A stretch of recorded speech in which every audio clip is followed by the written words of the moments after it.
સંગઠનમાં કોઈ અસામાજિક તત્વોને સ્થાન ન આપવું જોઈએ, કેમ આવી અપીલ કરવી પડી મનોજ પનારાને? 45 ધારાસભ્યો છે, અમારા આટલા મિનિસ્ટરો છે, અમારા આટલા સંસદ સભ્યો છે, આટલું અમારું સમાજનું સંગઠનો છે, આટલા સમાજમાં અમારે મંદિરો છે, સંસ્થાઓ છે, શું આ બધું ધોઈ પીવાનું? મોટા ભાગના ક્રિમિનલો છે જે તે પાર્ટીઓ સાથે જોડાયેલા છે અને પાર્ટીઓ સાથે જોડાઈ અને રાજનીતિનો, નેતાઓનો, પોલીસનો, સરકારનો અને અધિકારીઓનો ઉપયોગ કરી અને ક્રાઇમ કરે છે ને લોકોને છેતરે છે. આ અધિકારી આમ નેતાને અને આ ગુંડાને ચાવરે છે એવું મેં જાહેરમાં અધિકારી અને નેતાના નામ લઈને કહેવાના છે. એવા કયા અધિકારી મોરબીની અંદર આવે કે જેનાથી મોરબી એ ફરી એક વખત પહેલા જે મોરબી હતું એ થઈ જાય? સમાજને જાગૃત કરવો, સમાજ માટે લડાઈ લડવી, અન્યાય થઈ અવાજ ઉઠાવો. અધિકારીઓ લિસ્ટ બનાવે લુખાઓનું, ગુંડાઓનું, અને એમાં મારી ચેલેન્જ છે, બહાર પાડવામાં આવે તો 80% એમાં સત્તાધારી પાર્ટીના હોદ્દેદારો નીકળે એમ છે. મોરબીમાં સમાજની કોઈ સંસ્થાઓ છે જ નહીં કે જે સમાજના યુવાનો સાથે ઉભા રહે, સમાજના યુવાનોના પ્રશ્નોને લડત આપે? એક પણ લુખ્ખા પાટીદારને, ગુંડાગીરી કરતા પાટીદારને કે 2 નંબરના ધંધા કરતા પાટીદારને તમે કોઈ પાર્ટી હોદો કે જવાબદારી કે ટિકિટ આપતા 50-100 આગેવાનો સ્ટેજ ઉપર ભાષણ કરે છે ને બેઠા છે ને એના પરિવારોના છોકરાઓ, સગાવાલાઓ મારી પાસે આવીને રહીડા છે ને મેં એનું કામ કરતી. આ 10% અનામત અમે લોકો અપાવી છે. આ સરકાર સામે લડીને આ સમાજના વિદ્યાર્થીઓને અન્યાય થતો હતો એને ન્યાયમાં ફેરવવાનું કામ અમે કર્યું છે. નેતાઓ ચૂંટાયેલા જે છે એ જ આ ક્રિમિનલોને સપોર્ટ કરે છે, એ જ ભલામણ કરે છે અને એના કારણે તો આ ક્રિમિનલો મોરબીમાં ફૂલ્યા ફાયલા ભરે છે. નમસ્કાર, આપ જોઈ રહ્યા છો ન્યૂઝ રૂમ અને ગર્જનાદ સાથે હું છું પ્રદીપ. આજે ચર્ચા કરવી છે ગુજરાતની અંદર ભારતીય જનતા પાર્ટી હોય, આમ આદમી પાર્ટી હોય કે કોંગ્રેસ હોય, તમામે પોતાનું સંગઠન મજબૂત કરવા માટે અત્યારે એ તડામાર તૈયારી કરી રહી છે. આ સંગઠન મજબૂત થાય તો 2027ની ચૂંટણી માટે એકબીજા રાજકીય પક્ષને અંફાવવા માટેની તૈયારીઓ છે. જો કે આ તૈયારીઓની વચ્ચે સામાજિક આગેવાન અને પાટીદાર સમાજના યુવા અગ્રણી મનોજ પનારાએ સોશિયલ મીડિયાના માધ્યમથી એક વિડીયો વાયરલ કર્યો હતો અને આ વિડીયોની અંદર મનોજ પનારાએ એવું કહ્યું હતું, તેમને તો ખાલી મોરબી પૂરતું સીમિત હતું અને મોરબી પૂરતું જ તેમણે કહ્યું હતું કે મોરબીની અંદર કોઈ અસામાજિક તત્વોને સંગઠનની અંદર કોઈ હોદ્દો ના મળે અને જો હોદ્દો મળી જાય છે તો એ અધિકારીઓ સાથે સાંઠગાંઠ રાખી અને મોરબીની અંદર મોરબીને બાનમાં લેવાની એ કોશિશો કરે છે ને અવારનવાર મોરબીને બાનમાં પણ લઈ લે છે. એટલે સીધી જ ચર્ચા મનોજ પનારા સાથે જ કરવી છે, કેમ કે તેમણે જે અપીલ કરી છે ન માત્ર મોરબી પૂરતી હોવી જોઈએ, સમગ્ર ગુજરાતની અંદર આ પ્રકારની અપીલ હોવી જોઈએ કે જેથી કરીને ગુજરાતની અંદર કોઈ પણ ખૂણે, એ તાલુકા લેવલે હોય, જિલ્લા લેવલે હોય, એ સંગઠનમાં કોઈ અસામાજિક તત્વ ન હોવા જોઈએ. સીધી વાત તેમની સાથે જ કરીશું. મનોજભાઈ, સોશિયલ મીડિયાના માધ્યમથી વિડીયો શેર કર્યો, અપીલ કરી કે મોરબીની અંદર ભાજપ, કોંગ્રેસ અને આમ આદમી પાર્ટીનું સંગઠન નવું બની રહ્યું છે, સંગઠનમાં કોઈ અસામાજિક તત્વોને સ્થાન ન આપવું જોઈએ, કેમ આવી અપીલ કરવી પડી મનોજ પનારાને?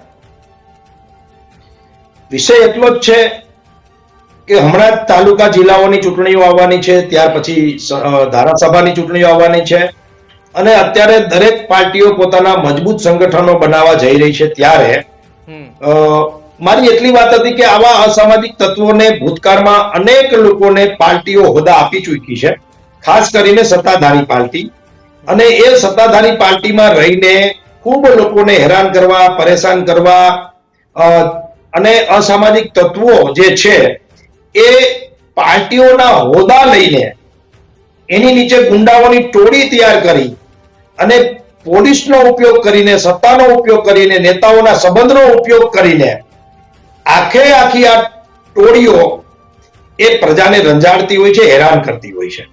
અને નેતાઓ પણ આ બધું જાણવા હોવા છતાં પણ, પોલીસ અને અધિકારીઓ પણ આ બધું જાણવા હોવા છતાં પણ એ સત્તાધારી પાર્ટી કે અન્ય પક્ષનો હોદ્દેદાર હોય એના કારણે આ ખાડા કાન કરતી હોય છે પોલીસ, અને એના કારણે ખૂબ લોકો હેરાન થતા હોય છે. તો મેં એવો એક પ્રયત્ન કર્યો છે કે આપણે પાણી પહેલા જ પાર કેમ ન બાંધીએ.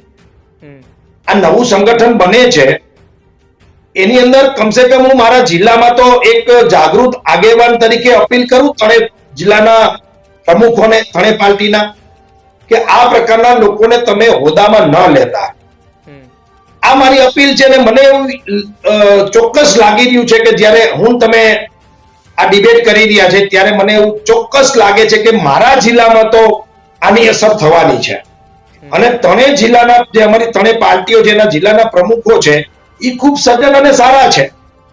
તો મારી અપીલ એના કાન સુધી પહોંચી જશે અને હું આવતા દિવસોમાં ત્રણેય પ્રમુખોને પત્ર પણ લખવાનો છું એમની કાર્યાલય ઉપર, અને જે મારી વેદના છે એ હું પત્રમાં લખીને પણ આપવાનો છું અને એની અસર પણ થશે એવું મને લાગી રહ્યું છે. મારે આપના માધ્યમથી કહેવું છે કે આ ગુંડા લુખ્ખા, આ વ્યાજખોર, આ હની ટ્રેપરો, આ કબજાખોરો, આ ભૂમાફિયાઓ, આ ખનીજ માફિયાઓ એ શું કોઈ પાર્ટીને પ્રેમ કરે છે? આજે આ સત્તા છે, કાલે બીજી સત્તા આવશે તો એના ભેગા વયા જવાના છે. એને માત્ર ને માત્ર પોતાને 2 નંબરના ધંધા કરવા છે, ખોટું કરવું છે, ભ્રષ્ટાચાર કરવો છે, એટલે જે તે સત્તાધારી પાર્ટીના હોદ્દા લઈ લે છે અને હોદ્દા લઈ અને એનો ઉપયોગ કરી અને બેફામ રીતે પૈસા બનાવે છે અને આ પૈસાનો ઉપયોગ એ પ્રજાને હેરાન કરવામાં વાપરે છે. એટલે મારી આ અપીલ છે પાર્ટીઓને, તમારા માધ્યમથી પણ. મેં ત્યારે કીધું હતું કે મોરબી જિલ્લાની હું વાત ચોક્કસ કરું છું, પણ જો આ ગુજરાત અને આ દેશમાં આ પદ્ધતિ લાગુ થાય તો ખૂબ મોટો આમ જનતાને, ખેડૂતોને, મહિલાઓને, ગરીબ માણસોને, નાના વેપારીઓને ખૂબ મોટો ફાયદો થાય એવો છે. મનોજભાઈ, શું પરિસ્થિતિ છે અત્યારે મોરબી જિલ્લાની? છેલ્લા 6-1 મહિનાની અંદરથી મોરબીમાં એક નવું યુવા સંગઠન મેદાને આવ્યું છે, લડાઈ લડી રહ્યું છે. મોરબીની અંદરથી વ્યાજખોરોના ચુંગાલની અંદરથી પરિવારને બચાવી રહ્યું છે, પરિવારની મદદ કરી રહ્યું છે. 6 મહિનામાં કેટલો પરિવર્તન આવ્યો કે મનોજ પનારાએ એ પરિવર્તન બાદ સોશિયલ મીડિયાની અંદર આ પ્રકારનો એક વિડીયો બનાવવો પડ્યો કે હવે સંગઠનની અંદરથી આ પ્રકારના વ્યક્તિઓને દૂર રાખજો. 6 મહિનામાં થોડું ઘણું તો પરિવર્તન આવ્યું છે, તેના જ કારણે આ વિડીયો બનાવ્યો. ખૂબ તમે અગત્યનો સવાલ કર્યો છે. એક તો ખૂબ મોટો લાભ ખેડૂતોને, મહિલાઓને, યુવાનોને અને મોરબીની જનતાને થયો છે. એ તમામ સમાજના લોકોને થયો છે. ગુંડો લુખ્ખો જે છે એ કોઈ જ્ઞાતિનો કે કોઈ ધર્મનો હોતો જ નથી. એ હું જાહેરમાં કહું છું કે ગુંડો છે, લુખ્ખો છે. અને હું સ્પષ્ટપણે કહું છું કે ભલે હું પાટીદાર સમાજનો આગેવાન તરીકે, યુવા આગેવાન તરીકે કામ કરતો હોય, સંગઠન ચલાવતો હોય, હું પ્રથમ એમ કહું છું કે એક પણ લુખ્ખા પાટીદારને, ગુંડાગીરી કરતા પાટીદારને કે 2 નંબરના ધંધા કરતા પાટીદારને તમે કોઈ પાર્ટી હોદ્દો કે જવાબદારી કે ટિકિટ આપતા નહીં. પછી હું એમ કહું છું કે અન્ય સમાજમાં પણ ખૂબ સારા લોકો છે, જે શિક્ષિત લોકો છે, એને તમે આગળ કરો અને એને તમે હોદ્દો અને જવાબદારી સોંપો અને ટિકિટો આપો. એક વાત, અમે સંગઠન કર્યા પછી 200 કરોડ રૂપિયાના વ્યાજમાં લીટા લાગ્યા છે, જેનું વ્યાજ 5% થી લઈને 30% સુધીનું હતું. 100 વીઘાથી વધુ જમીન અમે પાછી ખેડૂતોને અપાવી છે વ્યાજખોરીની ચુંગાલમાંથી. આ રોમિયોગીરી કોલેજો પાસે આગળ પાછળ રખડતા હતા એવા લુખ્ખાઓને પોલીસ પાસે બરાબર દંડા મરાવીને સીધા કરાવ્યા છે. અને એક સામાજિક સંગઠનો દરેક તાલુકા અને શહેરોમાં હોવું જોઈએ. પોલીસ ક્યાં પહોંચવાની છે? પોલીસ તો એના હાથ બંધાયેલા છે નેતાઓ પાસે, અધિકારીઓ પાસે. એને કાંઈ પણ બધું બંધન છે. એની પાસે પ્રૂફ ન હોય તો કંઈ કરી નહીં શકે. પણ જો પ્રજા જાગૃત થાય, યુવાનો જાગૃત થાય, સજ્જન લોકો જાગૃત થાય તો ઘણો બધો સમાજમાં ફેરફાર આવી શકે છે. અને રહી વાત, અમારે અપીલ શું કામ કરવી પડી કે છેલ્લા 6 મહિનામાં મેં જે કામગીરી કરી, અમારી ટીમે કામગીરી કરી, એની અંદર મોટા ભાગના જે ક્રિમિનલો છે, જેની ઉપર અરજીઓ થઈ, એફઆઈઆર થઈ, એમાં 80% એ સત્તાધારી પાર્ટીના હોદ્દેદારો હતા. હવે હું એક પાર્ટીને કહું ને એકને ન કહું તો લોકો વિરોધ કરે કે મનોજભાઈ તો આ પક્ષના છે, આ પક્ષનો વિરોધ કરે છે. હવે સાચું બોલવામાં પણ અત્યારે લોકો તમને કોઈ પાર્ટીના સમર્થક અને કોઈ પાર્ટીના વિરોધી બતાવી દે. તમે કોઈ પણ પાર્ટીમાં હોય, કોઈ પણ સમાજમાં હોય, તમારે તમારા સમાજમાં જે ખોટું છે એ ખોટું છે, ડંકાની ચોટ ઉપર કહેવું જોઈએ. અને જે પાર્ટીમાં હોય એમાં પણ જો ખોટું થતું હોય તો તમારે ડંકાની ચોટ ઉપર કહેવું જોઈએ કે આપણી પાર્ટીમાં કે આપણી સરકારમાં ખોટું થઈ ગયું છે. પણ આ પદ્ધતિ ઘણા સમયથી વહી ગઈ છે કે ખોટાને તમે ખોટો ના કહી શકો, કાણાને તમે કાણો ના કહી શકો. અને જો એવું કયો તો તમારો હોદ્દો જતો રહીએ, તમારું સ્થાન જતું રહીએ, એ સમાજ હોય કે રાજકીય પાર્ટી હોય, આ વાસ્તવિકતા છે. પણ કોકે તો બોલવું પડશે ને. એટલે આ કામ કરતા કરતા મને ધ્યાનમાં આવ્યું કે મોટા ભાગના ક્રિમિનલો છે જે તે પાર્ટીઓ સાથે જોડાયેલા છે અને પાર્ટીઓ સાથે જોડાઈ અને રાજનીતિનો, નેતાઓનો, પોલીસનો, સરકારનો અને અધિકારીઓનો ઉપયોગ કરી અને ક્રાઇમ કરે છે ને લોકોને છેતરે છે, લોકો સાથે છેતરપિંડી કરે છે, લોકો સાથે ખોટો વ્યવહાર કરે છે, દબાવી ધમકાવી અને આ પ્રકારના કૃત્યો કરીને લોકોને રંજાડે છે ને એની પાસેથી પૈસા પડાવે છે. તમારે મારે અત્યારે વાત થઈ રહી છે, કયા અધિકારી મોરબી જિલ્લાની અંદર ફરજ બજાવવા આવે, એ આઈપીએસ કક્ષાના અધિકારી હોય અથવા તો મોરબી જિલ્લાના કલેક્ટર તરીકે ફરજ બજાવવા માટે આવે, આઈએએસ અથવા આઈપીએસ, એવા કયા અધિકારી મોરબીની અંદર આવે કે જેનાથી મોરબી એ ફરી એક વખત પહેલા જે મોરબી હતું એ થઈ જાય, ફરી એકવાર મોરબીની ઇન્ડસ્ટ્રીયલ એ ધમધમતી થાય, ફરી એક વખત મોરબીનું નામ દેશ અને દુનિયાની અંદર એનું એ જ મોરબી ઊભું થાય? જો હું તો સ્પેશિયલી કોઈ અધિકારીને તમે નિમણૂક કરો અને મોરબી સુધરી જાય એવું હોતું નથી. પહેલા તો મોરબીના સજ્જન લોકોએ જાહેરમાં ખોટાને ખોટું અને સાચાને સાચું કહેવું પડશે. એ તમામ મોરબી નાગરિકોની ફરજ છે, પ્રથમ. બીજું, તમામ રાજકીય પાર્ટીઓ પોતાના સંગઠનમાં એવા કોઈ ક્રિમિનલ માણસોને જગ્યા ના આપે કે જે આવતા દિવસોમાં સત્તા અને હોદ્દાનો ઉપયોગ કરી અને લોકોને દુખી કરે કે હેરાન કરે. બે વાત. અને ત્રીજી વાત જે છે એ જે અધિકારીઓ છે એની પાસે પૂરતો પાવર છે. કોઈ અધિકારી નવા આવશે એની પાસે નવો પાવર આવવાનો નથી. એ તો પાવરનો ઉપયોગ કરે અને આવા ક્રિમિનલોને બરાબર ઠોકે જાહેરમાં, તો ઓટોમેટિક મોરબીમાં સુખ અને શાંતિ આવી જાય. અને એક પણ નેતા આવા ક્રિમિનલનો બચાવ ન કરે, પોલીસ સ્ટેશને જઈને ભલામણ ન કરે. પણ અમારી કમનસીબી એ છે કે સત્તાધારી પાર્ટીના નેતાઓ ચૂંટાયેલા જે છે એ જ આ ક્રિમિનલોને સપોર્ટ કરે છે, એ જ ભલામણ કરે છે અને એના કારણે તો આ ક્રિમિનલો મોરબીમાં ફૂલ્યા ફાયલા ફરે છે.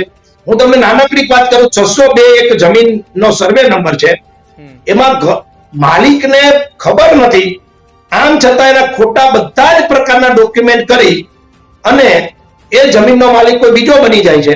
આજ સુધી આ ફ્રોડ કરનારા જેટલા આરોપીઓ છે એની ઉપર પૂરી એફઆઈઆર નથી થતી અને જે કઈ એફઆઈઆર થઈ છે એમાં આરોપીઓને પકડવામાં નથી આવતા અને નેતાઓ અને અધિકારીઓ આવા લોકોને પાછા છાવરે છે. કમનસીબી એ છે કે જેની જવાબદારી છે આ વિસ્તારના લોકોને સુખ અને શાંતિ આપવાની, એ જ લોકો ક્રિમિનલોને સપોર્ટ કરે છે. એટલા માટે આ ક્રિમિનલો ફૂલ્યા ફાયલા છે.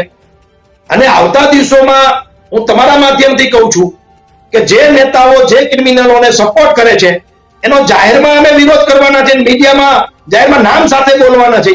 હજી અમે થોડીક મર્યાદાને જાળવીએ છીએ આવા લોકોની, નેતાઓની, કે ભાઈ તમે સુધરી જાઓ, નહીતર અમે જાહેરમાં નામ સાથે કહેશું કે આ ક્રિમિનલ માણસને આ ખોટી જે જમીનનું લખાણ થયું છે કે વ્યાજખોરી થઈ છે કે જે કઈ ગેરકાનૂની પ્રવૃત્તિ થઈ છે એમાં આ નેતા આ માણસને છાવરે છે, આ અધિકારી આ નેતાને અને આ ગુંડાને છાવરે છે, એવું અમે જાહેરમાં અધિકારી અને નેતાના નામ લઈને કહેવાના છે. અમારી અપેક્ષા એટલી છે કે જે લોકો નાનો માણસ છે, ગરીબ માણસ છે, ખેડૂત છે, લારી ચલાવે છે, નાનો ધંધો કરે છે, એને શું કામ આ લુખાઓ ડરાવે ધમકાવે છે? એની દીકરીઓની શું કામ છેડતી થાય છે? શું કામ આ લુખાઓ કોલેજ પાસે આટા ફેરા કરે છે? આ જવાબદારી કોની છે? આ જવાબદારીનું પૂરેપૂરું ભાન કરાવવાનું કામ એ અમારી ટીમનું છે. અને અમે સોશિયલ મીડિયાના માધ્યમથી, અમારી પાસે સત્તા નથી, અમારી પાસે નેતા નથી, અમારી પાસે અધિકારી નથી, અમારી પાસે બીજો કોઈ પાવર નથી પોલિટિકલી કે અધિકારી કક્ષાનો. બસ અમારી પાસે એક જ પાવર છે ને એ સોશિયલ મીડિયા છે. અને મીડિયા છે, તમારા જેવા સારા મિત્રો છે, એના માધ્યમથી અમે ગુજરાતની પ્રજાને, મોરબીની પ્રજાને સતત સારા વિચારો, સારી વાત કરતા રહેશું અને અધિકારીઓ પાસે અને નેતાઓ પાસે કામ કરાવતા રહેશું. મનોજભાઈ, થોડી વાર પહેલા જ્યારે તમે મારી સાથે ચર્ચા કરવા માટે જોડાવાના હતા એ દરમિયાન કોઈ વ્યક્તિ તમારી સાથે મુલાકાત કરવા માટે આવ્યું હતું, એ કોઈ વાત કરી રહ્યા હતા, એ પણ લગભગ એ ફરિયાદ વ્યાજની જ ફરિયાદ હતી અને ફરિયાદ એ કોઈ પોલીસ સ્ટેશનની અંદર ન લેવામાં આવે અથવા એની ફરિયાદ નહોતી નોંધવામાં આવતી એટલા માટે તમારી સાથે મુલાકાત કરવા આવ્યા હતા? ના, એ વિષય અલગ હતો થોડો. મારે તમને એ જ કહેવું હતું કે આપણે બંને ભાઈને જ્યારે ડિબેટ કરવાનો સમય હતો ત્યારે મેં તમને થોડી વાર રોકાવાનું એટલા માટે કીધું કે દરરોજ મારી પાસે 3-4 કેસ આવે છે. હું મારી ઓફિસમાં આ પ્રકારની સેવા આપું છું અને મારી ચા અને મારી કોફી પાઈને એને હિંમત આપીને લડાઈ લડવા માટે પ્રજાને હું તૈયાર કરું છું.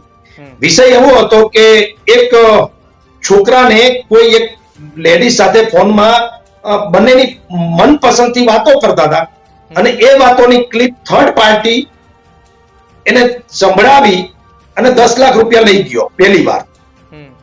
હવે બીજી વાર આ જ ક્લિપ બીજો માણસ પાસે ગઈ અને બીજો લુખો અહીં છોકરાને સંભળાઈને એમ કહે છે કે મને 25 લાખ આપ ને ક્લિપ વાયરલ કરી દઈશ. એટલે મેં કીધું કે આ પેલો અને અત્યારે જે તમને દબાવે છે એ બંને મિત્રો જ છે અથવા તો સાંઠગાંઠ છે. તમે આખી સ્ટોરી પોલીસને કહેજો અને પોલીસને કહેજો કે આમાં એફઆઈઆર લે અને પેલા 10 લાખ રૂપિયા રિકવર કરે અને હવે જે 25 લાખ માંગે છે એ ક્લિપ પણ ડિલીટ કરાવે અને આ બંને ઉપર એફઆઈઆર થાય અને ક્યાંક ને ક્યાંક તમને ન્યાય મળે.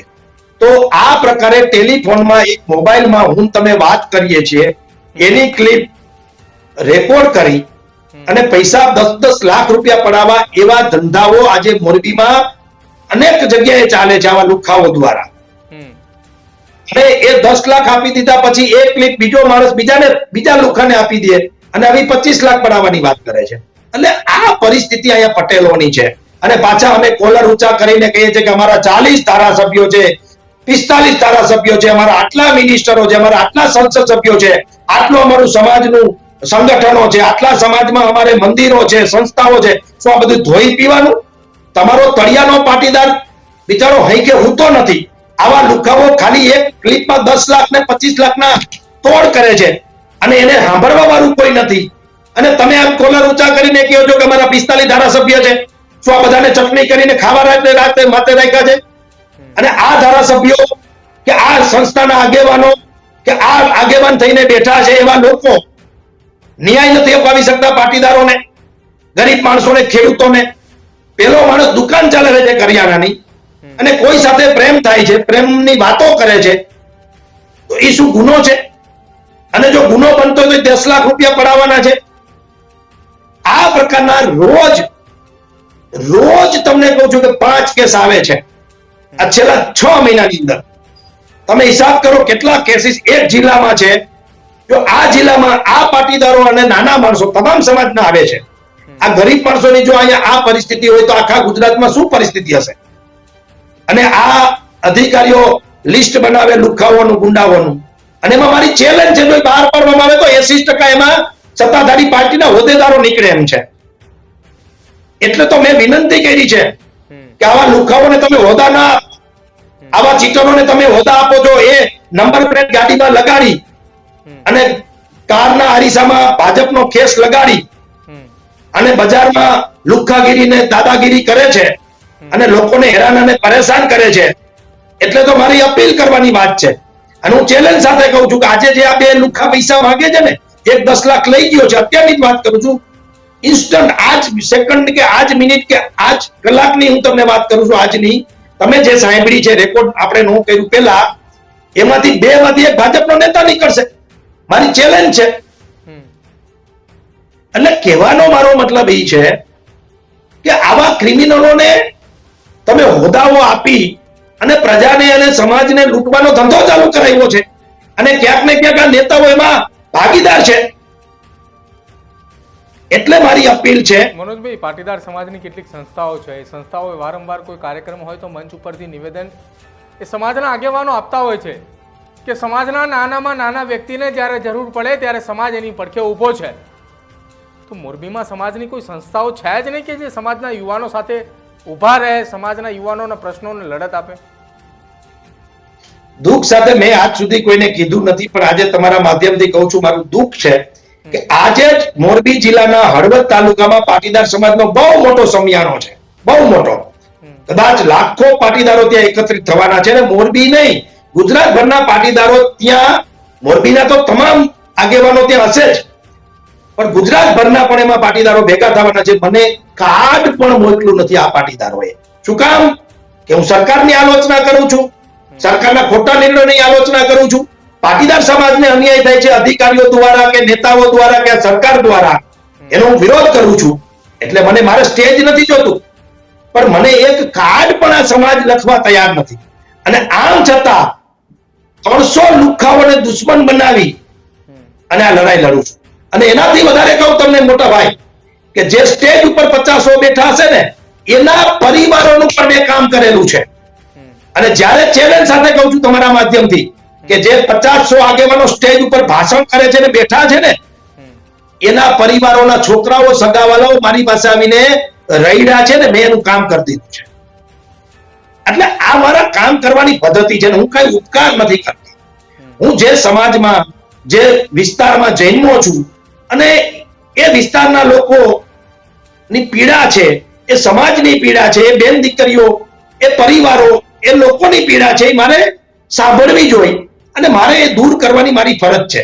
મને આ સમાજ કાર્ડ લખે કે ના લખે, મને બોલાવે કે ના બોલાવે, મને સ્ટેજ ઉપર બેસાડે કે ના બેસાડે, મને સ્ટેજ ઉપર બોલાવીને મારું સન્માન કે મને માઇક આપીને 2 શબ્દ બોલવાનો મોકો આપે કે ના આપે, એનાથી મને કોઈ ફેર નથી પડતો.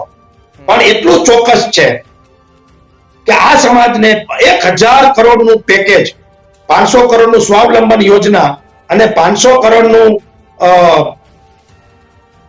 બિઝનેસ માટેનું પેકેજ, આ 1000 કરોડ પાસ કરાવનાર અમે લોકો છીએ. આ 10% અનામત અમે લોકો અપાવી છે. આ સરકાર સામે લડીને આ સમાજના વિદ્યાર્થીઓને અન્યાય થતો હતો, એને ન્યાયમાં ફેરવવાનું કામ અમે કર્યું છે. આજે પાટીદાર સમાજની જેટલી હોસ્ટેલો ચાલે છે, એમાં ફૂડ બિલ 15,000 રૂપિયા જે દીકરીઓને અને દીકરાઓને મળે છે, એની પાછળ મહેનત અમારી છે. ભલે સમાજ નોંધ લીએ ન લીએ, એનો કોઈ ફેર પડતો નથી, પણ સમાજના લોકો ચોક્કસ અમારી નોંધ લે છે. અમારા એક અવાજે દર મહિને 5,000 પાટીદાર યુવાનો દર મહિને અમારા એક મેસેજથી ભેગા થાય છે, એનું અમને ગૌરવ છે. મોટા માણસો અમારી સાથે હોય કે ન હોય, એવું લાગી રહ્યું છે 2013 થી 2017 દરમિયાન 15 ની અંદર આંદોલન થયું, જીએમડીસી ગ્રાઉન્ડ આખું ભરાઈ ચૂક્યું હતું. રસ્તાઓ અમદાવાદના કોઈ ખાલી ન હતા કે જ્યાં કોઈ પાટીદાર સમાજનો યુવક ના હોય. શું લાગી રહ્યું છે, જે વખતે 2013 ની અંદર ગામે ગામ ફરી રહ્યા હતા, લોકોને જાગૃત કરી રહ્યા હતા, એ સમય ફરી એકવાર આવશે ખરો? પાટીદાર સમાજના યુવાનો એકત્રિત થશે અનામત આંદોલન વખતના? અમારો પ્રયત્ન એવો છે કે સમાજને જાગૃત કરવો, સમાજ માટે લડાઈ લડવી, અન્યાય થયા અવાજ ઉઠાવો, અને ફરીથી કદાચ એવું મોટું આંદોલન કે એવું મોટું સભાનું આયોજન ન પણ થાય, પરંતુ તાલુકા લેવલે, જિલ્લા લેવલે પાટીદારો જાગૃત થાય અને પાટીદારોને જ્યાં જ્યાં અન્યાય થઈ રહ્યો છે, એ અન્યાયનો વિરોધ તાકાતથી થાય. અને જે અધિકારીઓ કામ નથી કરતા, જે નેતાઓ કામ નથી કરતા, એના કાન પકડીને આ સંગઠન કામ કરાવે, એટલી અમારી અપેક્ષા છે. અને બીજું, માત્ર પટેલ પૂરતી વાત નથી. આમાં માનો કે મોરબીના કોઈ અધિકારી આમ તાકાતથી કામ કરવા શરૂ કરી દે, તો માત્ર થોડી પટેલોને જ ફાયદો છે, દરેક નાગરિકને, દરેક મોરબીવાસીઓને આનો ફાયદો છે. એટલે ઇન શોર્ટ અમારી ફરજ છે. અમે મોટા પ્રમાણમાં આ જિલ્લામાં છીએ, તો અમારે પહેલા બોલવું જોઈએ. નાના સમાજો, નાની જ્ઞાતિઓ અમારી સાથે સપોર્ટમાં છે, અને આ ક્રિમિનલોને, આ લુખાઓને અમે ચોક્કસ બાનમાં લઈ અને આવતા દિવસોમાં મોરબી ચોખ્ખી ચાંદી જેવું કરી દેવું છે. પરંતુ ક્યાંક અમારા નેતાઓનો, અમારા ઉદ્યોગપતિઓનો અને અમારા પેલા હરોળના જે દાતાઓ છે, આગેવાનો છે, સંસ્થાના લીડરો છે, એ અમારા સપોર્ટમાં પહેલાય નહોતા, આજે નથી, અને આવતા દિવસોમાં નથી રહેવાના. કારણ કે અમારી જે લડાઈ છે એ સિસ્ટમ સામે છે, પણ એ લોકો એને સમાજ સામેની, સરકાર સામેની લડાઈ સમજી લે છે. આ સિસ્ટમ સામેની લડાઈ છે, આ કોઈ સરકાર કે કોઈ પક્ષ સામેની લડાઈ નથી. આજે આ પક્ષ અને આ સિસ્ટમ કામ કરી રહી છે. આવતા દિવસોમાં બીજી સિસ્ટમ અને બીજા લોકો બેઠા હશે, કોઈ ત્રીજી જ સરકાર બેઠી હશે, તો અમે અમારો અવાજ આ જ રીતે ઉઠાવવાના છે, સમાજના હિતમાં, યુવાનોના હિતમાં, મહિલાઓના હિતમાં. હું તમને ટૂંકી વાત કરીને મારી વાત પૂરી કરીશ. માની લો કે આ શહેરમાં રોમિયોગીરી બંધ થઈ જાય, માની લો કે આ ગામની અંદર વ્યાજ વટવું બંધ થઈ જાય, તો માત્ર શું પટેલોને ફાયદો થવાનો છે? બધા જ લોકોને ફાયદો થવાનો છે. આજે અમારી છાત્રાલય છે પટેલોની, એમાં 5,000 દીકરીઓ ભણે છે, એમાં 3500 દીકરીઓ અન્ય સમાજની છે. અને આ લુખાઓ કાળા કાચની ગાડી લઈ, ધૂમ બાઇક લઈ અને સીન સપાટા એ રોડ ઉપર કરતા હોય તો શું આનો શિકાર માત્ર પટેલોની દીકરીઓ બને? દરેક સમાજની દીકરીઓનો શિકાર આ શિકારીઓ કરતા હોય છે. તો એનો અમે નાશ કરીએ, એનો વિરોધ કરીએ, પોલીસને કહીએ કે ભાઈ દીકરીઓને જ્યારે સ્કૂલ કોલેજે જવાનું છે એ ટાઈમે તમે પેટ્રોલિંગ કરો અને સ્કૂલ ટાઈમેથી છૂટે છે એ ટાઈમે તમે પેટ્રોલિંગ કરો. આમાં ખોટું શું છે?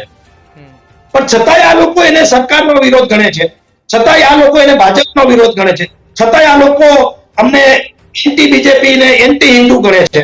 હવે કોઈ દીકરી કોઈ સમાજની કે કોઈ ધર્મની થોડી હોય છે. આ મૂર્ખાઓને અક્કલ જ નથી અને એને જેને જેના ગણવા એના ગણે. પણ આ લડાઈ અમે છોડવાના નથી. આજે એટલી જ અપીલ છે ફરી ફરીને તમારા માધ્યમથી, એક પણ લુખ્ખા ગુંડાનો જે ઇતિહાસ ધરાવતા લીડરો છે, ભાજપ હોય, કોંગ્રેસ હોય કે આમ આદમી પાર્ટી હોય, આવા એક પણ લુખ્ખાને તમે હોદ્દો ના આપતા એવી તમારા માધ્યમથી ફરી ફરીને મારી અપીલ છે. બિલકુલ. તો સ્વાભાવિક વાત એ છે કે સમાજના આગેવાનો જે મંચ ઉપર બેઠા હોય છે, મંચની ઉપર બિરાજમાન એ સમાજનો આગેવાન જ્યારે સામે એ જુએ છે તો હજારોની સંખ્યામાં એ લોકો એકત્રિત હોય છે. જ્યારે આગેવાનનું નામ બોલે છે ત્યારે હજારોની સંખ્યામાં બેઠેલો એ સમાજનો યુવક એ તાળીઓના ગડગડાટથી એ વ્યક્તિનું સન્માન કરે છે. ત્યારે વ્યક્તિ જોશમાં ને જોશમાં એમ બોલી જતો હોય છે કે સમાજના નાનામાં નાના યુવક અથવા મધ્યમ વર્ગીય કોઈ પણ વ્યક્તિને જ્યારે જરૂર પડશે ને ત્યારે હું ઊભો રહીશ. અને ખરા અર્થની અંદર વાસ્તવિકતા એ સામે આવે છે કે જ્યારે યુવકને જરૂર હોય છે ત્યારે સમાજનો એ આગેવાન, એ બની બેઠેલા એ આગેવાનો ક્યાં હોય છે ને કોઈને ખબર નથી હોતી. મોરબીની અંદર પરિસ્થિતિ એ વણસેલી હાલતની અંદર હતી. એક વર્ષની અંદર મોરબીની અંદર આત્મહત્યાના અનેક એવી ઘટનાઓ બન્યા બાદ પણ પોલીસ અધિકારીઓએ માત્ર કાગળિયા લઈને એ બતાવતા રહ્યા કે મોરબીની અંદર ક્રાઇમ રેટ ઓછો થઈ રહ્યો છે. પરંતુ સામાજિક આગેવાન અને પાટીદાર સમાજના યુવા અગ્રણી મનોજ પનારાએ એક લડતની શરૂઆત કરી છે. તેમની સાથે જ ચર્ચા કરી અને તમામ વાતોના જવાબ પણ લીધા. આભાર મનોજભાઈ અમારી સાથે જોડાવા બદલ.